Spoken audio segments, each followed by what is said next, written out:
Hi hello அனைவருக்கும் வணக்கம். முதல்ல அனைவருக்கும் இனிய பொங்கல் நல்வாழ்த்துக்கள். இந்த 2025ஆம் வருடம் பொங்கல் வைக்க வேண்டிய நல்ல நேரமும் வழிபாடு முறையும் நம்ம பார்க்கலாம். வாங்க வீடியோக்குள்ள. வருடத்தின் முதல் பெரிய பண்டிகையாக வருவது தமிழர் திருநாளான இந்த பொங்கல் பண்டிகை. தொடர்ந்து 4 நாட்கள் கொண்டாடப்படும் இந்த பண்டிகை நகரங்களை விட கிராமங்கள்ல வெகு சிறப்பாக கொண்டாடப்படுவதுண்டு. நம்ம தமிழர்களின் வீரத்தின் அடையாளமாக ஜல்லிக்கட்டு போன்ற விளையாட்டுகள் வெகு சிறப்பாக கொண்டாடப்படும். தமிழர்களின் வீரத்தையும் கலாச்சாரத்தையும் போற்றும் விதமாக கொண்டாடப்படும் பொங்கல் பண்டிகை அனைத்து தரப்பு மக்களிடமும் அன்பையும் உற்சாகத்தையும் ஒற்றுமையும் வளர்க்கும் பண்டிகையாக இருக்கிறது. வீட்டில் பொங்கல் வைத்து வழிபடுவதற்கான நல்ல நேரமும் பொங்கல் பண்டிகையின் சிறப்புகளையும் பற்றி நம்ம இந்த பதிவுல பார்க்கலாம். உழவர் திருநாளாம் பொங்கல் பண்டிகை தமிழர்களின் பாரம்பரிய பண்டிகையாக ஆண்டுதோறும் தை முதல் தேதியில் கொண்டாடப்படும் வழக்கம். உழவர் தொழிலுக்கும் அதற்கு உதவியாக இருக்கும் சூரிய பகவானுக்கும் காளை மாடுகளுக்கும் நன்றி தெரிவிக்கும் விதமாகத்தான் கொண்டாடப்படுகிறது இந்த பொங்கல் பண்டிகை. அதேபோல் நாட்டின் பல்வேறு மாநிலங்களிலும் பொங்கல் பண்டிகை அறுவடை திருநாளாக வேறு வேறு பெயர்களில் கொண்டாடப்பட்டு வருகிறது.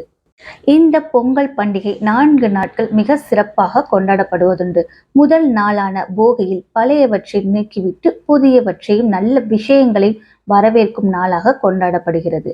2ஆம் நாள் தைப்பொங்கல் அன்று சூரிய பகவானுக்கு வணங்கப்படும்.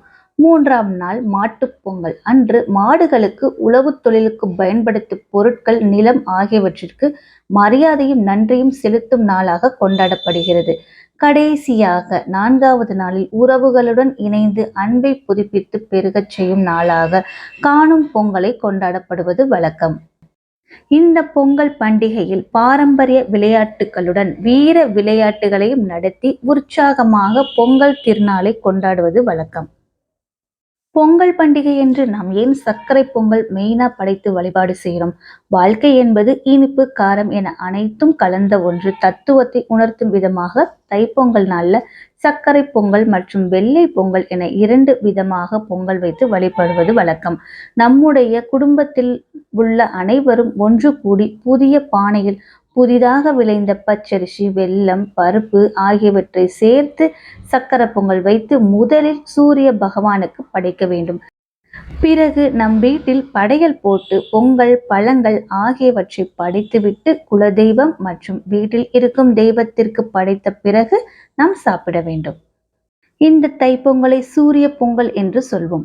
சூரிய பகவானின் கதகதப்பான தன்மை மற்றும் ஒளியை குறிக்கும் வகையிலேயே தைப்பொங்கல் அன்று பால் வெல்லமும் பயன்படுத்தி பொங்கல் வைக்கப்படுகிறது.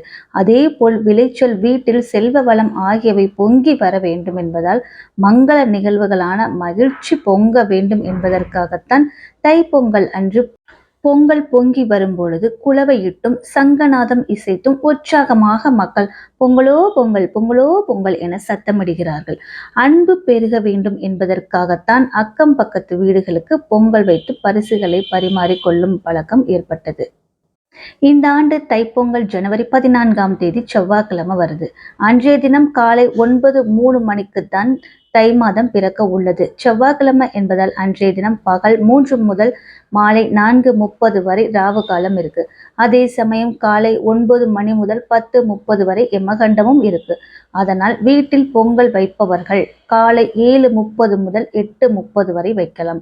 அந்த சமயத்தில் உங்களால் வைக்க முடியாதவர்கள் காலை 10:30 முதல் 11:30 வரை அந்த நேரத்திலும் நம் பொங்கல் வைத்து பகவானை வழிபாடு செய்யலாம். அவ்வளவுதான் ஃப்ரெண்ட்ஸ், நம்ம இந்த பதிவில் பொங்கல் பண்டிகை எப்போ வருகிறது, பொங்கல் வைக்க வேண்டிய நல்ல நேரமும் பொங்கல் பண்டிகை நாம் எதனால் கொண்டாடப்படுகிறோம் என்பதை நம்ம இந்த பதிவில் தெளிவாக பார்த்துருக்கோம்னு நினைக்கிறேன். மீண்டும் அடுத்த வீடியோவில் பார்க்கலாம். நன்றி, வணக்கம், தேங்க்யூ.